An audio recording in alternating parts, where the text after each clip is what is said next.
১০ দলীয় জোট থেকে জাতীয় নাগরিক পার্টি এনসিপি মনোনীত পিরোজপুর ৩ মঠবাড়িয়া আসনে সংসদ সদস্য পদপ্রার্থী ড শামীম হামিদী।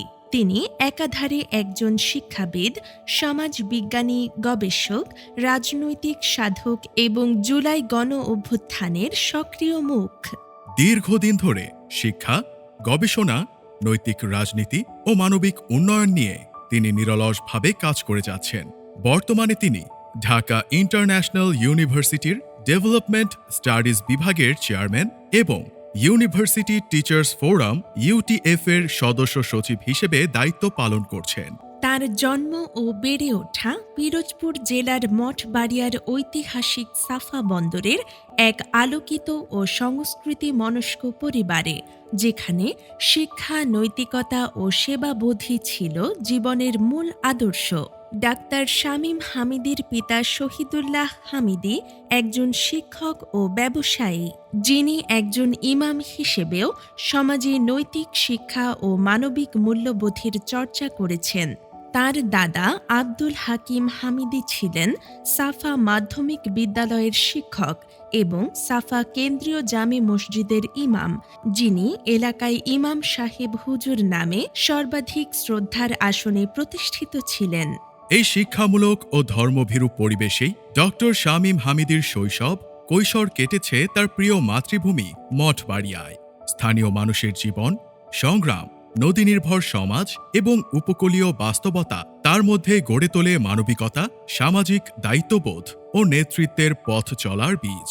বাংলাদেশের ঝালকাঠি এনএস কামিল মাদ্রাসা থেকে দাখিল ও আলিম পরীক্ষায় কৃতিত্বের সঙ্গে উত্তীর্ণ হওয়ার পর তিনি চট্টগ্রাম বিশ্ববিদ্যালয়ে সমাজ বিভাগে ভর্তি হন এবং স্নাতক সম্পন্ন করেন। এরপর তিনি international Islamic university Malaysia IIUM থেকে ২০১৮ সালে সমাজ বিজ্ঞানে পিএইচডি অর্জন করেন। এরপর তিনি একই বিশ্ববিদ্যালয়ে সোশিওলজি ও অ্যানথ্রোপোলজি বিভাগে শিক্ষকতা শুরু করেন। ছাত্রজীবন থেকেই তিনি নেতৃত্ব, সংগঠন পরিচালনা, সামাজিক উদ্যোগ ও সেবামূলক কাজে সক্রিয়ভাবে যুক্ত ছিলেন। বিশ্ববিদ্যালয় জীবনে বিভিন্ন সামাজিক সংগঠনে কাজ, সাংস্কৃতিক প্ল্যাটফর্মে জড়িত থাকা, স্বেচ্ছাসেবী কার্যক্রম এবং বিএনসিসির মাধ্যমে শৃঙ্খলা ও নেতৃত্বের গুণাবলী তিনি আরও শক্তভাবে গড়ে তোলেন। দেশে ফিরে তিনি শিক্ষা ও গবেষণার পাশাপাশি উদ্যোক্তা উন্নয়ন এবং সাফা বন্দর ও তুষখালী বাজারি ইসলামী ব্যাংকের দুটি এজেন্ট ব্যাংকিং শাখা প্রতিষ্ঠা করে তিনি স্থানীয় মানুষের আর্থিক সেবায় নতুন দিগন্ত উন্মোচন করেন। সামাজিক সংগঠন ব্লাডওয়ালা বাংলাদেশ এর সভাপতি হিসেবে অসংখ্য রোগী, দুর্ঘটনায় আক্রান্ত মানুষ এবং বিপদগ্রস্ত পরিবার ও অসহায় মানুষের পাশে দাঁড়ান এবং মানবিক সমাজ গঠনে কাজ করেন। মঠবাড়িয়ার প্রতি তার হৃদয়ের টান, মানুষের প্রতি দায়বদ্ধতা ও তরুণ প্রজন্মকে সঙ্গে নিয়ে একটি শিক্ষাভিত্তিক, শান্তিপূর্ণ ও ন্যায়ভিত্তিক সমাজ নির্মাণের স্বপ্ন বাস্তবায়নের লক্ষ্যেই মাঠে নেমেছেন।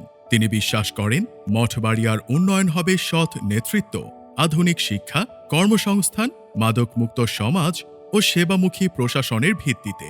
অনুষ্ঠিতব্য ত্রয়োদশ জাতীয় সংসদ নির্বাচনে ড শামীম হামিদী ১০ দলীয় জোট থেকে জাতীয় নাগরিক পার্টি এনসিপির মনোনীত পিরোজপুর ৩ মঠবাড়িয়া আসনে সংসদ সদস্য পদপ্রার্থী হিসেবে মঠবাড়িয়ার মানুষের সামনে এক নতুন ভবিষ্যতের প্রত্যাশা নিয়ে হাজির হয়েছেন, যেখানে রাজনীতি হবে নৈতিক, উন্নয়ন হবে বাস্তব এবং নেতৃত্ব হবে সকল নাগরিকের জন্য সমান। গ্রাম শহর অলিগলি জিতবে এবার শাপলা কলি।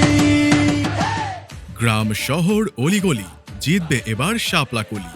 গ্রাম শহর অলিগলি জিতবে এবার শাপলা কলি। সম্মানিত ভোটার ভাই বোন বন্ধুগণ, আপনাদের সকলের দোয়া ও সমর্থন প্রত্যাশী ড শামীম হামিদীকে শাপলা কলি মার্কায় ভোট দিয়ে জয়যুক্ত করে জনগণের সার্বিক উন্নয়ন করার সুযোগ দিন। শাপলা কলিতে ভোট দিন। ভোট দিন একটি মানবিক, শিক্ষিত ও ন্যায়ের বাংলাদেশ গড়ার আশায়।